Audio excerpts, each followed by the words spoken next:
So, hey, Team Wilpers, everybody. I'm here with Geoff Heim, who, if you're anywhere near the Facebook group page, you know his name, and hopefully we'll get to know him a little bit better here right now. Um, Geoff, I know a few things about you. I'm just going to lay them out, and then maybe you can add to it. But here's what I know just from reading the past few posts. I know you're a lawyer. You're in Colorado. You love your music. Used to be a ski racer. You've been through a lot of Peloton classes, and so maybe are ready for the next level, such as my timers. Maybe that's something useful. We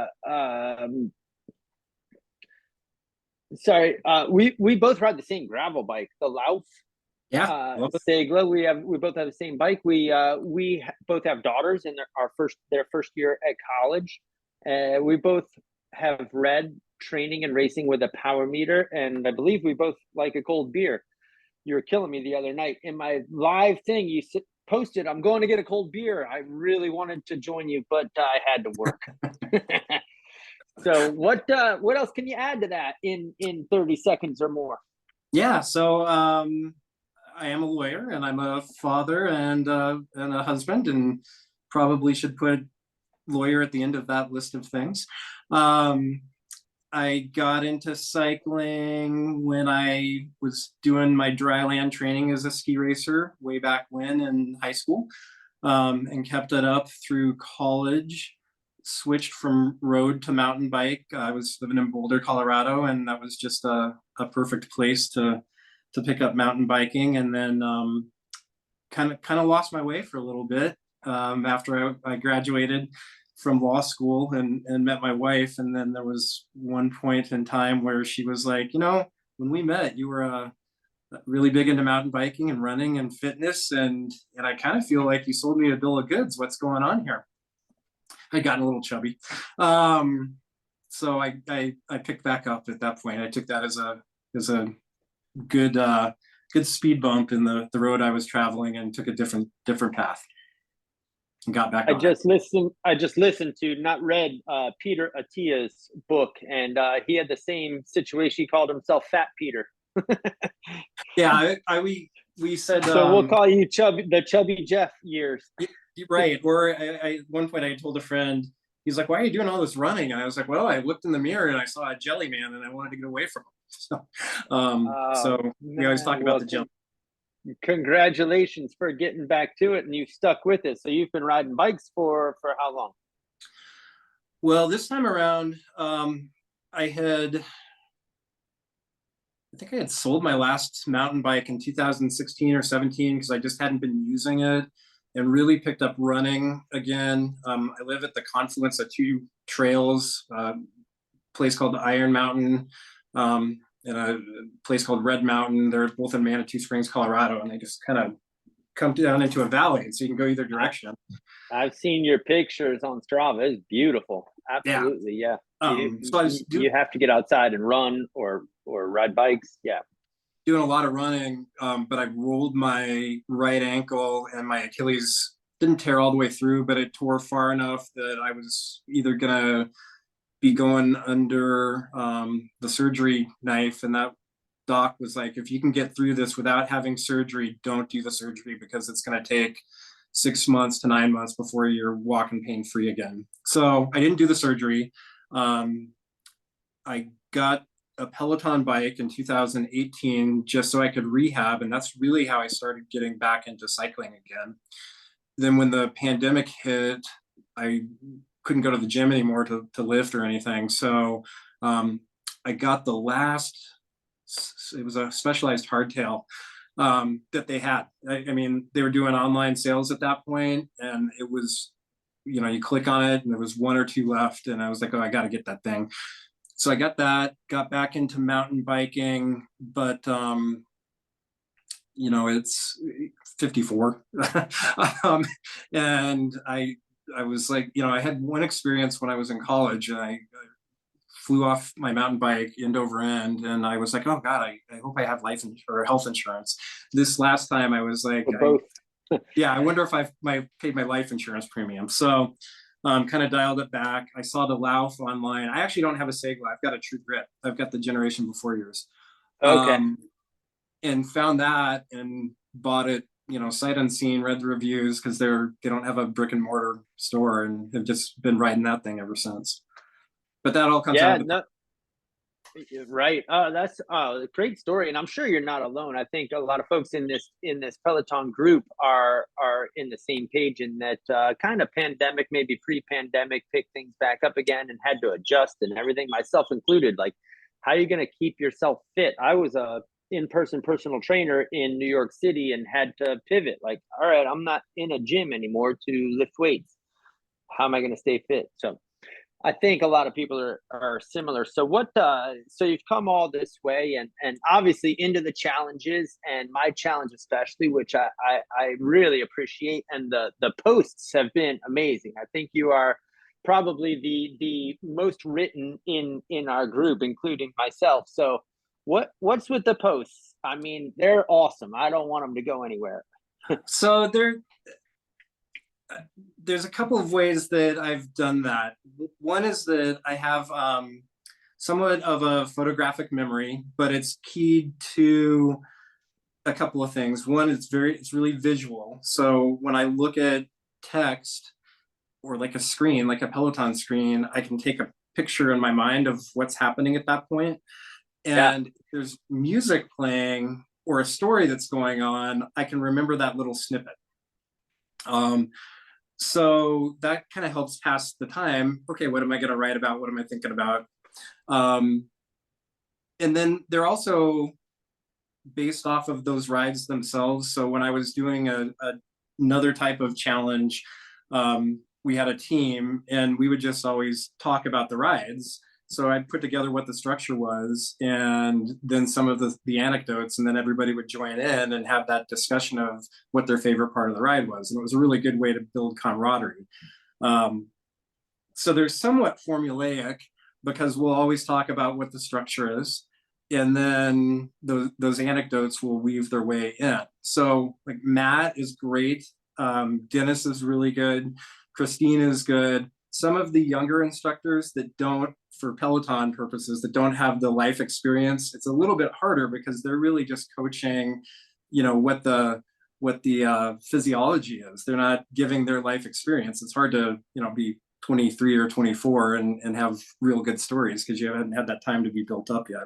So that's They're why kids. I pick towards those older ones. Yeah, that's awesome. That's awesome. Yeah, they're kids. I mean, God bless. I was the kid once in the gym, and man, I think back and how I've evolved as a personal trainer and as a coach, and man, you can really just keep learning in this industry. So that's really cool. And man, the community part is amazing. So putting the posts out there and creating the vehicle to drive chats and communication, I think is awesome. What about for you though? What anything else to add on those? Well, I was just going to say, a lot of people actually have met up in real life based on these virtual training plans. Yeah. I've got two friends that got married. One lived in Alabama, one lived in California. They met through a Peloton group. He quit his job in the middle of the pandemic. He worked at a nuclear power plant as a supervisor. Moved out to California to be with his now wife, and they had never met until they were riding a bike together in their basement. That's Actually, awesome. yeah, they actually asked me to be their officiant, so I became a preacher to marry them. We all flew out to California. What? You Yeah, got ordained because of some online friends who wanted to get married? That's yeah. crazy. I love My it. my daughter's like, you're nuts. So, yeah, well, Yeah, no, in a good way. That's amazing. That's great. My wife and I had a family friend who also got ordained to marry us. So yeah, no, that's cool. I love it. um, Best way to build community. I think that sums it up right there. Are they in this challenge? Would they see this? Are they in the Facebook group? they're not. They've kind of dropped away from Peloton and they're doing a lot of personal training. Well, not personal training, but tonal training. So weightlifting, that type of stuff. Yeah, Um, so they've moved on, but still talk to them. all good. Yeah, Yeah. cool. All good. All good. Well, moving on and focusing in on you, then you've told us quite a bit about your story and everything. What are your goals? Like what keeps you going? What are you trying to accomplish first? Well, my mom, when I was 18, I was a freshman in college, she had a brain aneurysm. She had been real active tennis player. We'd go skiing together, and she lost all of the movement on the left side of her body. So she could still walk and still can walk, not very well, but no use of her left hand. And I was like, I can do these things. I want to take an hour a day just to focus on my health and movement because someday it might not be there. So that was when I was 18. And like I said, I kind of lost my way when I was 32 for a couple of years, but jumped back into it when I was 35, which also coincides roughly when my daughter was born, because I wanted to make sure that I was there for both of those women in my life. Oh, totally relatable there. I think I've mentioned my wife with breast cancer, my son with leukemia, and yeah, my dad he's just yeah, you want to be there, and this gives life. It's amazing. So, I mean, that's a great motivator. Do you have any specific goals in mind? You want to raise your FTP? You want to do any events? Do you have anything specific on the calendar? This is what I want to do, or Yeah, I not think really? if I'm tapped out on my FTP, I think unless I can get another 4 or 5 hours to train per week, I just don't think it's going to happen. Not Um, necessary. Yeah. yeah, I think next. So I keep wanting to ride we've got a little town to the west of us called Salida. That's got a lot of really good gravel, and they've got a gravel event every fall. That's a 76-mile event. I always circle it on the calendar, and it always falls on the same weekend as the Telluride Blues and Brews Festival. And so my wife is, yeah, she's the driver of that. She's not going to ride the bike. She's going to go to the show. So I got to find another event, but that's something I want to do next year. I want to do, somewhere around a century on the gravel bike. Nice. All right, cool. So it's something to put on the calendar. I think it keeps you going. For myself, especially, I did two events this year, and it just really makes me step up the training. Where otherwise, it's like, all right, I'm doing enough, and there's no real reason. So it's a good motivator for sure. But so is the family for absolutely. Geoff, what do you have any obstacles? I mean, we're all married, father, uh, business. You must have some obstacles that typically get in the way of your consistency. Time is the big one. That's always the big limiter. Like today, just it was a messy day. We're right after a 3-day weekend, and we were traveling all week, dropping my kiddo off at her freshman year in college. So got back. I had a ton of stuff on the calendar. I drove to the courthouse this morning, thinking I wouldn't get time for a ride or anything in, and then realized that I had screwed my calendar up, so I had a big hole of 2 hours in the morning. So that was fortuitous. I got to get home, but I had planned on, just writing the day off today. But I got Yeah. lucky.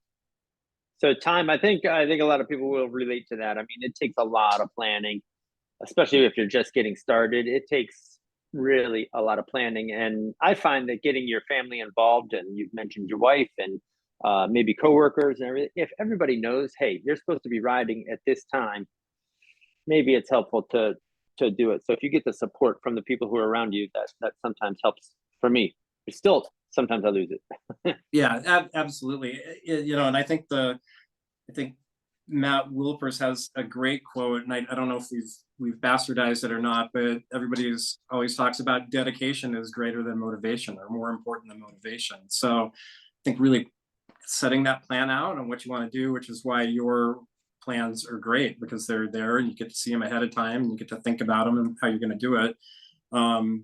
Putting them into the calendar ahead of time and making sure that's your time is the most important part, which is really hard to do when your kids are smaller. But when they're grown, it certainly is, especially like mine's an athlete herself.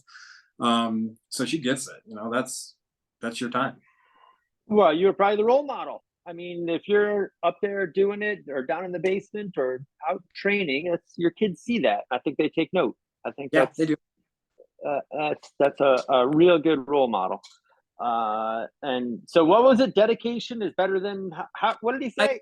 I, He's so smart. I love it. yeah, how we've interpreted is dedication is greater than motivation. So, Okay. you've got your motivators, which, we were talking about extrinsic and intrinsic motivation, but really the intrinsic motivation is your dedication. You've made a commitment, you're going to follow that commitment. Your motivation is, woo, this looks exciting. This Peloton ride looks like it's going to be entertainment as well as fitness. And that's, something you lose. You lose that extrinsic motivation there if you haven't committed on the inside. Yeah, it goes. And so we're always looking for ways to keep that motivation going. And I don't know, just two words are coming to mind. Consistency is what we're all looking for, but maybe persistence is something else, because we're all going to have these obstacles. Things get in the way, and you have to just get started again. You have to persist. You have to keep going. So all good words. What else do we have to know about your cycling career? And just to wrap up about you, and then I have a couple more questions for you. I think it's the closest, riding outside is the closest you can get to skiing, really, without being on the snow. So I remember I would finish a ski race and my mind would be blank. I couldn't remember what I had done. And I had a high school teacher who was like, "Oh, you became one." He was a philosopher. And I was like, "What do you mean?" He's like, "Well, that's the Zen state of being one." And I think we refer to it as a flow state now more than that.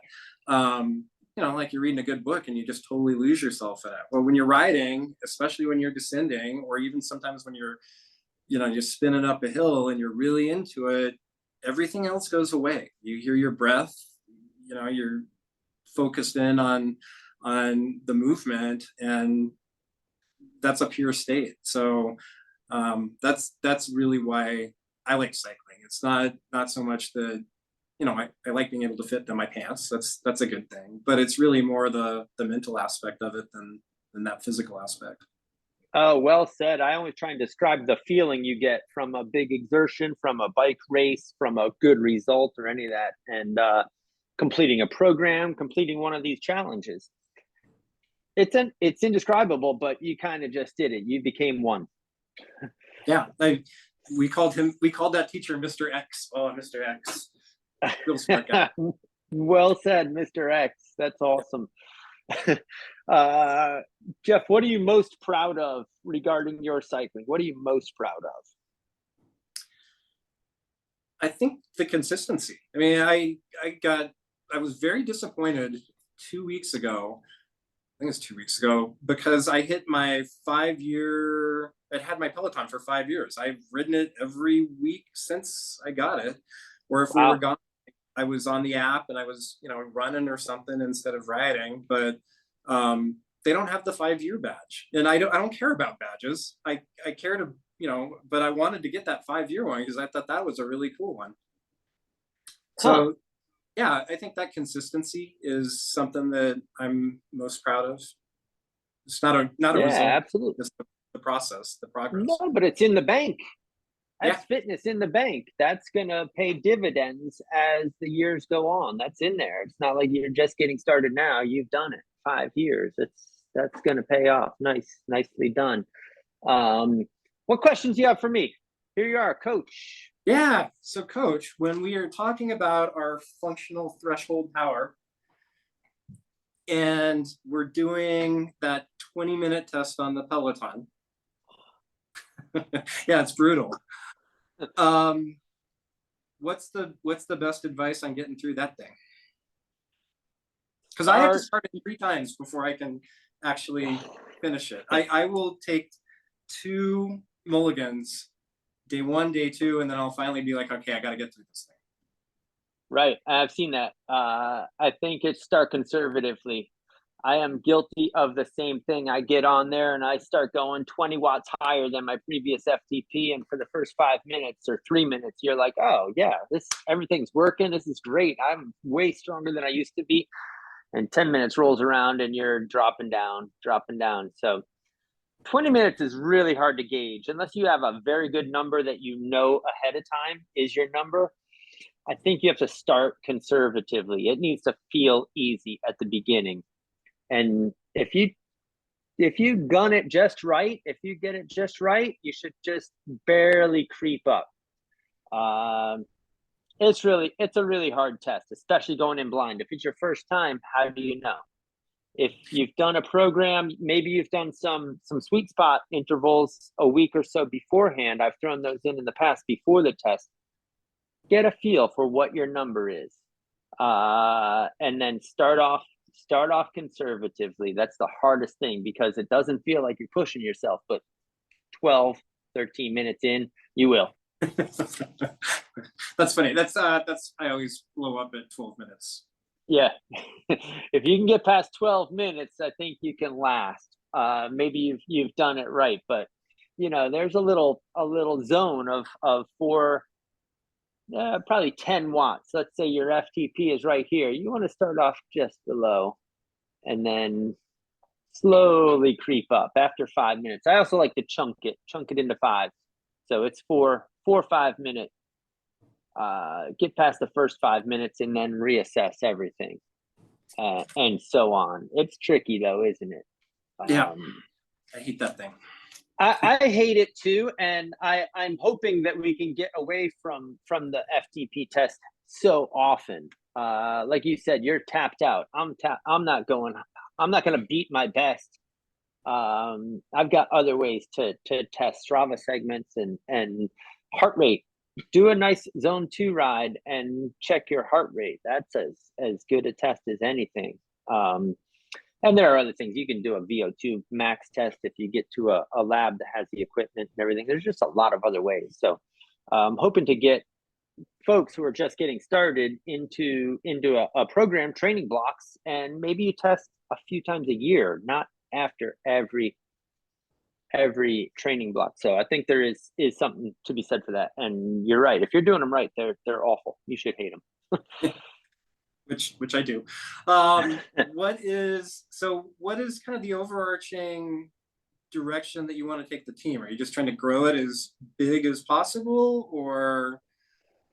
I think we would like to include as many people who would like to be in it as possible.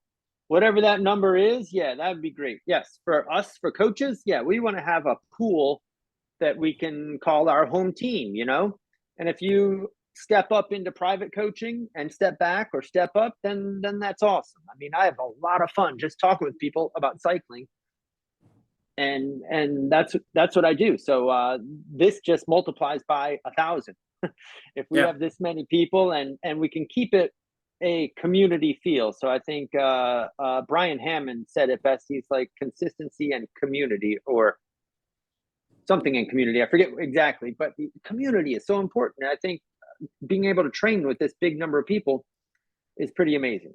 Watching everybody make progress, posting after the thing. So I'm not sure the overall. It is going to keep going. That is the plan. Our plan is to do 6 weeks and then take a couple weeks off. 6 weeks, couple weeks off.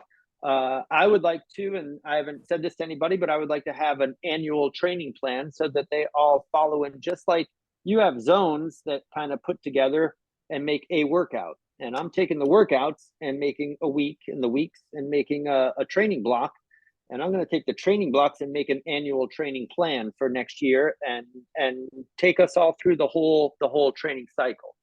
Yeah, if you have events you're training for, otherwise it's just, Peloton does a great job. They have all of the rides, but if you just go on and choose a ride, you're choosing blind. If you just choose a week, you're choosing blind. If you're just choosing a challenge, so we're going to kind of map it all out, map out a whole plan. And I think you're the first person I've said that to, but that's what I would like to do. So no, I think that sounds great. I did during the pandemic when we had a lot of downtime, I did take the